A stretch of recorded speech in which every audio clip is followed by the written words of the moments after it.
سپہر کے 3 بجے ہیں۔ السلام علیکم، یہ ریڈیو پاکستان ہے۔ عرفانہ شاہین سے خبریں سنیے۔ اہم خبروں کا خلاصہ۔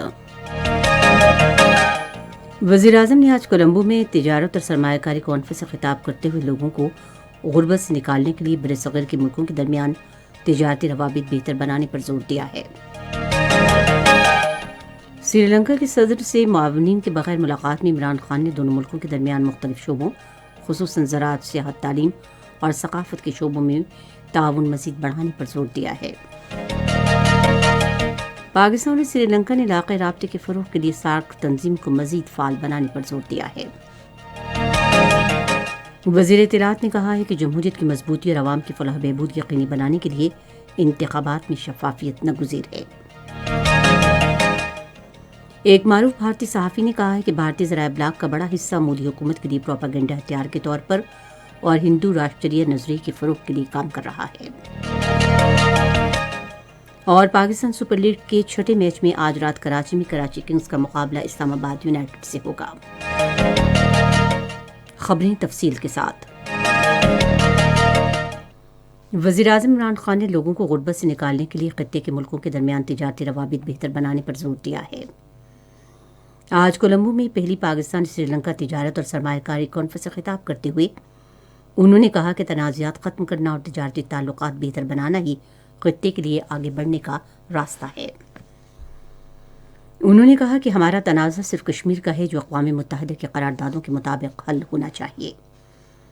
عمران خان نے کہا کہ تنازعات صرف بات چیت سے ہی ختم کیے جا سکتے ہیں۔ وزیر اعظم نے کہا کہ موجودہ پاکستانی حکومت نے کاروبار میں آسانی پیدا کرنے اور سرمایہ کاری کی راہ میں حائل رکاوٹیں دور کرنے کے لیے متعدد اقدامات کیے ہیں۔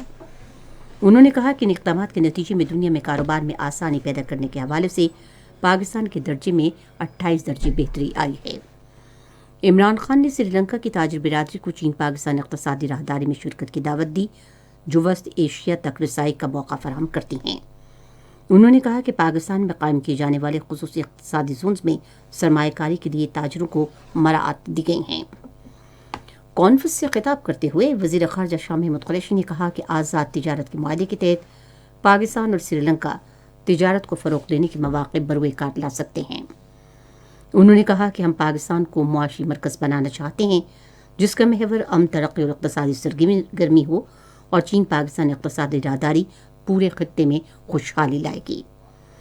سری لنکا کی تجارت کے وزیر مملکت نے کہا کہ دونوں ملک دوستانہ تعلقات کے تناظر میں وسائل کے فقدان کو پورا کرنے کے لیے تعاون کر سکتے ہیں۔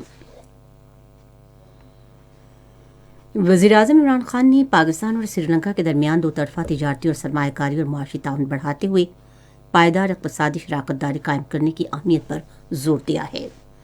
وہ آج کولمبو میں سری لنکا کے صدر گوتابائے راجا پاکسے سے گفتگو کر رہے تھے۔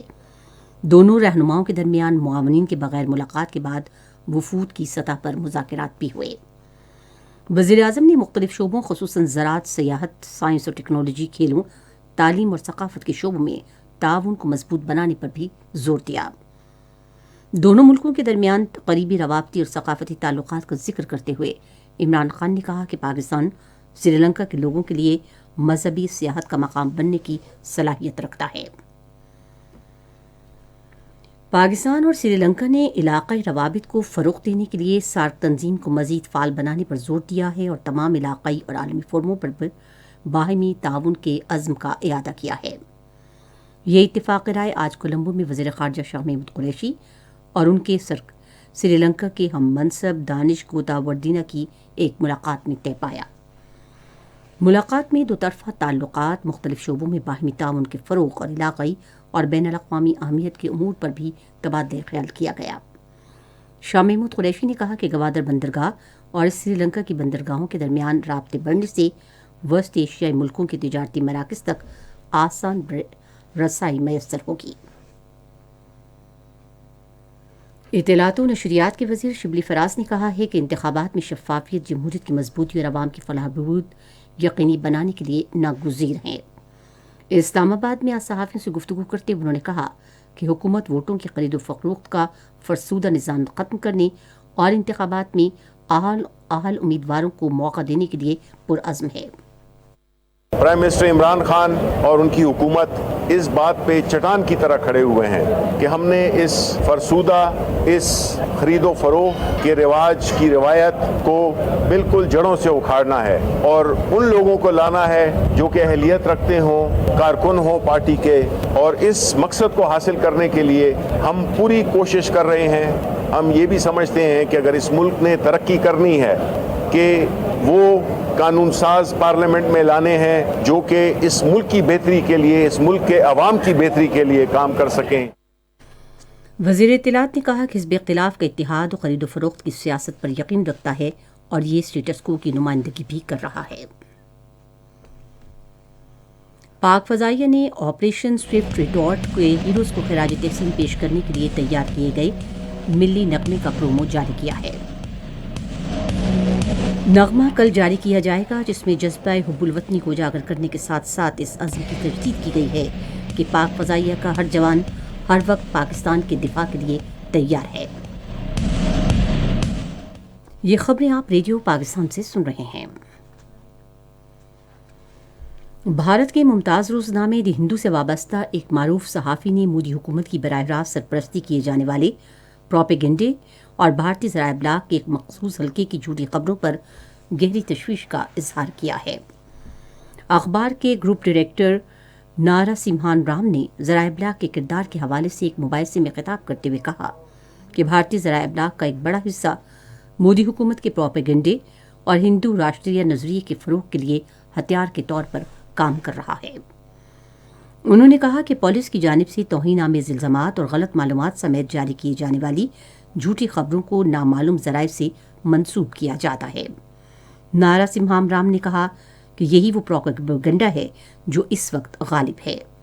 انہوں نے گزشتہ سال کرونا وائرس کی وبا کے دوران تبلیغی جماعت کے خلاف ہونے والے پروپیگنڈے کی مثال دی، جس کے نتیجے میں نسلی فسادات نے جنم لیا۔ انہوں نے کسانوں کے احتجاج کا ذکر بھی کیا جس پر پروپیگنڈا کیا جا رہا ہے۔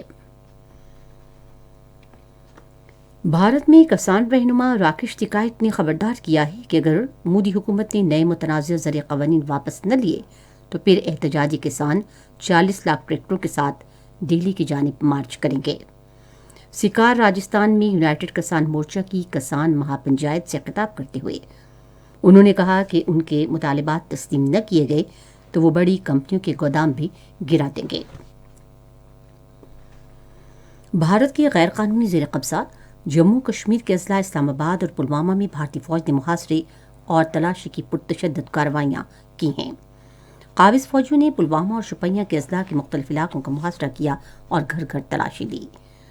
دوسری جانب بھارتی فوجیوں اور پولیس اہلکاروں کی جانب سے سری نگر، ترال اور مقبوضہ علاقے کے دوسرے شہروں میں شہریوں کی پکڑ دھکڑ اور انہیں ہراساں کرنے کا سلسلہ جاری ہے۔ ادھر لاپتہ ہونے والے جاوید احمد پٹھان کی اسلام آباد ضلع کے علاقے دائل گام سے نعش برآمد ہوئی ہے۔ جاوید پٹھان کے لواحقین نے بتایا کہ وہ گزشتہ 2 ہفتے سے لاپتہ تھا۔ اقوام متحدہ میں پاکستان کے مستقل مندوب منیر اکرم نے دنیا پر قدرتی ماحول کے تحفظ اور موسمیاتی تبدیلی سے نمٹنے کے لیے مزید سیاسی عزم پر زور دیا ہے۔ اقوام متحدہ کی 5ویں ماحولیاتی اسمبلی کے آن لائن اجلاس سے خطاب کرتے ہوئے انہوں نے کہا کہ حیاتیاتی تنوع کے بگاڑ کا اثر گرچہ کم دکھائی دیتا ہے مگر یہ انسانیت کا مستقبل تباہ کر دے گا۔ انہوں نے کہا کہ ہمیں ان اقدامات کی نشاندہی کے لیے مل کر کام کرنا چاہیے جو اس موسمیاتی تبدیلی سے نمٹنے، حیاتیاتی تنوع کے تحفظ اور آلودگی کو ختم کرنے میں مددگار ثابت ہوں گے۔ وزیر اعظم عمران خان نے کہا ہے کہ کھیل نوجوانوں کو زندگی میں مقابلہ اور تیاری کرنا سکھاتے ہیں۔ کولمبو میں سری لنکا کے نوجوانوں اور کھیلوں کے وزیر نمل راجہ پاکسا کی جانب سے اپنے اعزاز میں منعقدہ تقریب سے خطاب کرتے ہوئے انہوں نے کہا کہ کھیلوں میں کوئی ہار کا سامنا کرنا نہیں جانتا تو وہ چیمپئن نہیں بن سکتا۔ وزیر اعظم نے کہا کہ شکست کے بعد کسی کو بھی حوصلہ نہیں ہارنا چاہیے بلکہ اپنی غلطیوں کو سدھارنا اور زیادہ محنت کرنی چاہیے۔ انہوں نے کہا کہ میں نے کرکٹ کے کھیل میں جو کچھ بھی سیکھا اس سے مجھے سیاست میں مدد ملی۔ پاکستان سپر لیگ کا 6واں میچ آج اسلام آباد میں کراچی میں اسلام آباد یونائیٹڈ اور کراچی کنگز کے درمیان کھیلا جائے گا۔ میچ پاکستان کی معیاری وقت کے مطابق رات 7 بجے شروع ہوگا۔